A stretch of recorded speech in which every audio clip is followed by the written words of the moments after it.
Today's Thursday, January 16th, and this is a status check on a position I took earlier this evening involving the E-mini S&P 500 Index Futures, ticker symbol ES. And as of the time of this recording, the S&P 500 Futures is quoted at 59.79 and 3/4. And since the futures market started trading a little over 4.5 hours ago, 6 p.m. Eastern, it's currently up a little over 4 handles. So this is the chart layout at the 7-day 10,000 tick level, which means each of these red and green candlesticks equals 10,000 trades, consisting of both buy-side trades and sell-side trades. This red candlestick is the current candlestick, and in the bottom right corner, there's a meter. At this point, it's tallied up. Only 51 trades haven't been executed so far. So whenever this hits 10,000 trades, a new candlestick will be created. So from this broad look back, I've marked up this chart with a few reasonable support and resistance levels via the horizontal line. And the most local support level is 59.74. And we can see that heading into the stock market close, price finally broke back above this support resistance level. The 7-day high is 6,017.5, which was back on earlier this morning's trading session. So during the overnight trading session last night, heading into this this morning's stock market open. And so using this high point here, I'm using this as an anchor point for the tool. It's called the Gann fan. And based on this specific placement, it appears the current market structure on a short-term basis appears to be inside between these two yellow trend lines. The dotted line is also acting as another layer of support and resistance. And we can see the last touch point here was heading into the stock market close before finding support and bouncing off and breaking back above this resistance level. So I'm anticipating that as the market moves into the overnight session and possibly heading into the stock market open tomorrow morning at 9:30, it's possible that during the overnight session, price is just going to continue ranging inside between this upper yellow trend line, which is acting as resistance, and this blue support level. So it's possible that price is just going to, until the squeeze occurs. So there's a crossover happening right here. Unfortunately, this is not a time-based chart, so I can't say exactly when this would occur, but I'm speculating that this could be happening sometime tomorrow. So if this yellow trend line continues to hold as a strong resistance level, it will be crossing over what potentially can be a strong support level. And we can see that price has been respecting that for some time now. As a matter of fact, it started breaking above this yesterday. This was the market's reaction during the pre-market hours for the consumer price index data, the economic data called CPI, which pushed price higher, breaking above these two local resistance levels. So here, what was once acting as resistance could potentially now be acting as a support level. So that's why I'm speculating that during the overnight session and possibly heading into the stock market open, the squeeze could occur to the upside.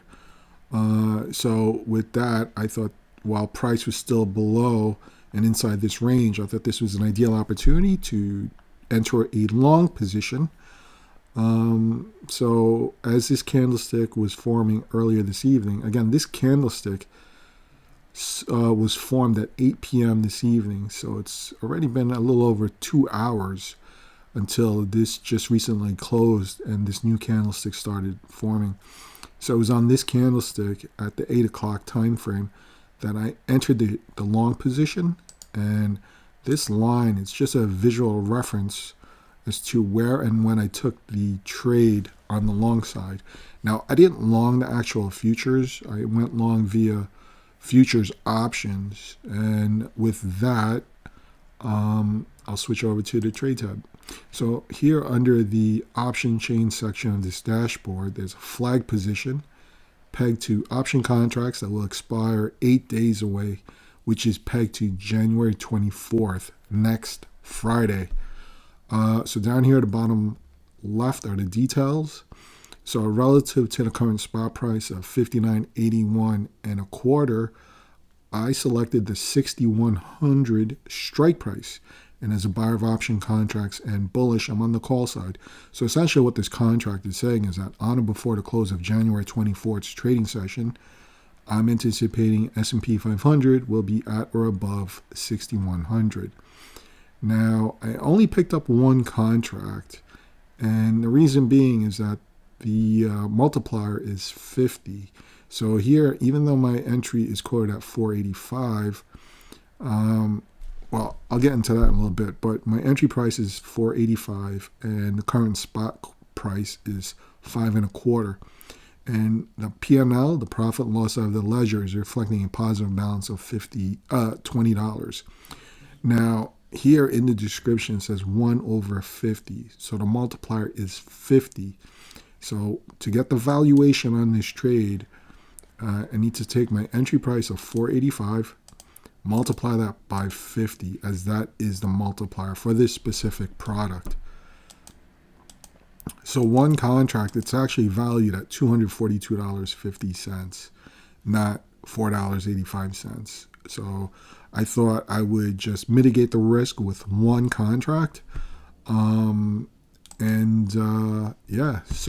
that is the status of all things. So here, initially, after I got into the trade, the price did pierce above resistance, but was unable to close above it. So hopefully we'll get follow through on this candlestick.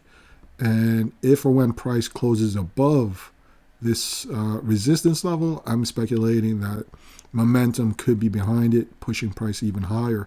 And I do have another resistance level marked up right here, sitting at 6,073.25. So hopefully that's a target that S&P 500 could hit next week. And the major catalyst to that is that Monday is a inauguration for the new president. So that could push price higher. Now, the stock market will be closed Monday. I believe so is the futures market, but I think it's going to start trading Monday evening at 6 p.m. So there's actually less time than the 8 days referenced here, because this also includes all of Saturday, most of Sunday, and Monday, because Monday's a shortened trading session as well as Sunday. So there's actually less time. So I thought I'd just mitigate the risk with one contract. So that is it for now. I will do periodic updates along the way. So until something more significant does occur, I'll update accordingly.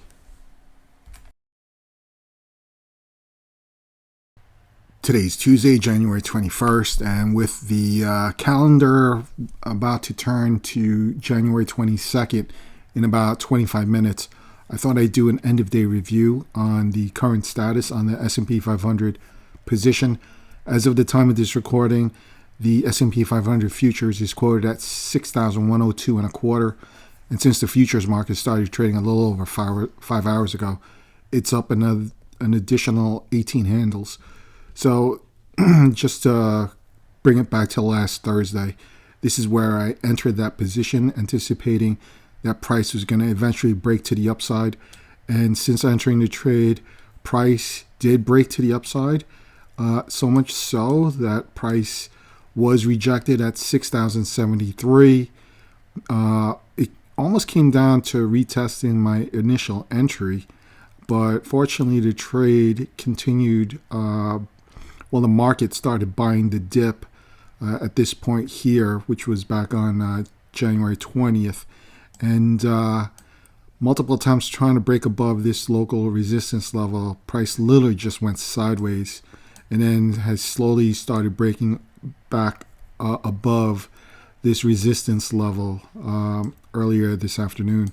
And right now the spot price broke above the 6,100 strike price.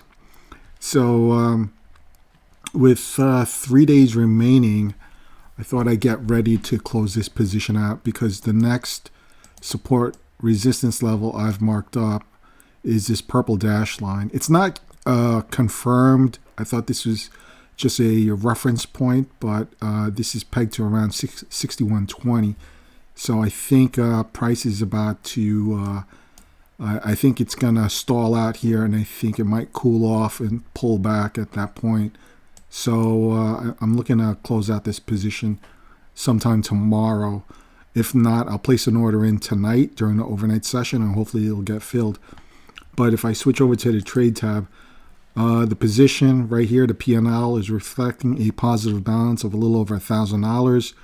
The option premium is now quoted at $26.75. And importantly, these contracts, or this contract, is designated ITM, or in the money. So very profitable trade. Again, there's 3 days remaining. So that's Wednesday, Thursday, and Friday. So now that price, I think, is about to run its course before pulling back. I'm going to go ahead and place an order, a limit order, to close out the trade.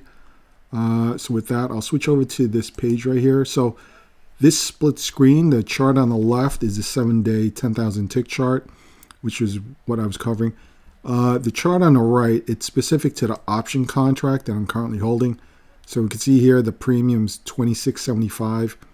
And right here, right below the premium, is a string of letters and numbers. This is the naming convention, or the option chain. So we can see that this is involving the 6100 strike price. It's on the call side. And this is involving the January 24th expiration. The best way I can describe this is that this is the letter E is the ES symbol. W is the weekly. 4F means that this is the fourth week for the month of January. The letter F is the alpha code for the month of January for the futures market. 25 is the year. Letter C is a call side to an option trade. So when buying an option contract and bullish, it's on the call side. And strike price is 6,100. And just to show that this is the specific contract, if I show trades, there should be a confirmation bubble showing that. So here's that confirmation bubble showing that I picked up this contract at 485. This is exactly my entry price. And if I click on the timestamp, this is the contract I picked up last Thursday. So this contract is specific to my trade. So if I open up Active Trader, what I'm going to do is I'm going to place an order to close this trade out with the option premium of $37. That would equate to a net profit of $1,607. Now, again, I entered this trade and risking $242. So this is a net profit, not including commission. So what I'm going to do is I'm going to place it right here. So there's my limit order. It's sitting right there. And if I scroll this chart down, so my limit order is slightly above this purple dash line. So if there's momentum behind a further move to the upside heading into tomorrow morning's stock market open at 9:30, I'm pretty sure that this order could get filled, if not during the overnight session, possibly during the pre-market hours. And then if it comes to it, then maybe sometime during the stock market trading hours. So anyway, that is my limit order. I don't think I'll adjust it any higher. So that's a profit potential of $1,607 if my $37 limit order gets filled. Yeah, so that's the status of this position right now. I'll go ahead and pause it here, and I'll pick it up in a few hours.